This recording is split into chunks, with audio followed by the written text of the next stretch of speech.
Hey guys, Clint here with American Patriot Defense. So I'm in the same shirt because I'm doing all my videos that I can before I go back to work tomorrow.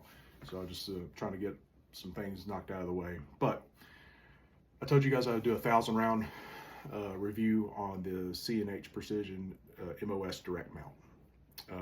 So that's finally come. I got the 1,000 round review in. So this whole thing, this optic has been mounted on my Glock 45 MOS. Basically since that last video I made about it. I could go back and look, but I'm not 100% sure how long ago it was. But I've been shooting my Walther for USPSA recently, so I haven't got a whole lot of time behind it, but I finally got that 1,000 round mark today with it during training. So what do I think about it? Overall, it's a great optic. I really like it. The dot is a much brighter dot than what I had with the CH comp. So that did not transfer over to this dot. Okay, so kudos to that. The screws that it came with are really long. They go into the side. You get a lot of thread engagement with it. If you don't have it's got a little notch here for rear sights. If you didn't want to spend the money on rear sights, you wouldn't have to. The glass is crystal clear, looks really good. Not a whole lot of blue tint. I don't know, this is to each their own. The blue tint from Trijicon never really bothers me, but I don't prefer it. And this does not have that. So I've liked that. I've done a couple of drop tests with it. So I've got some damage to the front, but glass stayed intact, no issues. Good textile brightness indicators to lower and raise the brightness. I've carried it pretty much every day when I've been off duty. So I have very fewer to no complaints about this optic. I think it's good to go. We'll see how it goes, you know, when I try to get to 5,000 rounds with it. I don't know how long that'll take, but I'll try. You know, I haven't had any issues with the battery life, but so far, so good with the optic. There was a question in one of the comments, sorry, there was a comment in one of the videos earlier talking about the reticles. It is a multi-reticle system. I don't know if I mentioned that. I just run the dot, but it does have the dot. There's a dot, there's a dot and circle, kind of like an EOTech reticle. And then you can run just the circle as well. So you have, it's not a circle, it's like a crosshair, more or less. You can run just that crosshair style dot. It's like and then you have the dot circle crosshair kind of thing. So it's kind of like a EOTech slash what Hollison does with theirs. It's a 2 MOA dot. I'm pretty sure. Let me just, you know what? Hold on, I'll just go get the box and tell you. All right, hey, sorry about that. I had to run and get the box. Okay, so here's the features of it if you guys didn't know. 10 levels of brightness, 1 and 2 are night vision compatible. It's motion control, so it's got a shake awake system. So if it sits for a certain amount of time, it will turn off automatically. 50,000 hours battery life. So what is that? 3 years of battery life.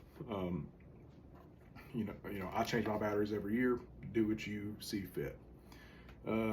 Yeah, we know it fits. CNC machine. It is shock rated for plus P and plus P plus. It is IPX7 waterproof. That's 1 meter for 30 minutes. I did do a dunk test on it, so I can't confirm or deny that. But the dot size, it's a 3 MOA dot with a 30 MOA circle. So the dot inside is 3 MOAs, which is minute of angle. It's angular measurement. Okay, and it's got a 30 MOA circle. So basically dot in the center, circle around it. So the dot in the center is going to be 3 MOA. The circle around it's going to be 30 MOA. And again, you can change through that to have the dot and the circle, just the dot, or just the circle.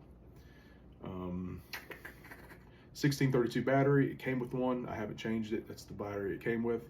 It actually came with a Duracell battery, which is typically what I would run in all my dots, the Duracells, they run really well.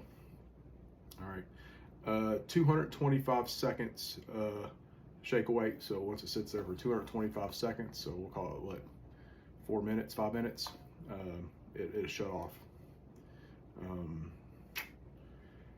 There we go. That's it. So window size is something that I really did like about it as well. It is as big, if not bigger, than the EPS carrier or 507 407K. There's obviously a little bit of shape difference because it's got this it's got these horns. It's I don't know my shapes, but not octagon, but it's got some flat spots on each edge and then top. But the glass isn't like that. The glass is just more rounded up top. This is just the shroud. So as big or bigger than the 507K, 407K / EPS carry. I say also because I've replaced it from the SCS, the window is bigger than the SCS, and it sets up a little bit higher as well, which I like that it sets up a little bit higher, but you still have a nice low bore axis with it. These are factory height sights, so you will get a lower 1/3 co-witness with your factory height sights. So if you don't want to change out your sights, you don't have to. These are, I believe these are Hackathorn sights, blacked out rear and a tritium valve front. They're either Hackathorn sights or they're night visions, Costas. I don't remember which one I put on this. So, but you do have a lower 1/3 co-witness if that's really important to you. Okay. So overall, like I said, no complaints to it so far. I plan on running it for a while. I don't see a reason to take it off. I like that it's a direct mill option, and I like it better than the SCS in the sense that I have the option to adjust my brightness. So I can get a lower brightness for better zero or for finer tuning shots, and I have control over that. Not that the SCS is a bad optic. I like that optic. It's a good optic, but I think just having a little bit more control fits my style of shooting and my how I like to shoot and how I like my optics to run a little bit better than I did the SCS. So I know I'm a little long-winded on this review, and I've said several things at the same time multiple times, and I've said about 20,000 times. But I didn't really bring my notes in or anything like that, so that's bad on me. But if you like it, like, share, comment. If you have any more questions, just put them down in the comment box. I'll do my best to answer them. If I know about it, if I don't know about it, I'll refer you to somewhere else and or tell you I'm not sure about that information. But if you do have questions, please don't hesitate to ask. And another thing, if you haven't seen it, go ahead and check out my podcast, or the podcast that we've started with American Patriot Defense, called Brass and Bourbon. That's going to be something that's going to be upcoming. Hopefully get 1 or 2 episodes out a month. Inside this podcast, we're going to talk about firearms. We're going to talk about training. We're going to talk about life events through either military and law enforcement. And we're going to have some interesting guests on. Next week, we're going to have my best friend, Dave Hughes. He's going to be out on it. So, give it a shot. It's something we're going to give a shot at, and I think it's going to be pretty neat. So anyways, I appreciate it, guys, and I will see you on the next one.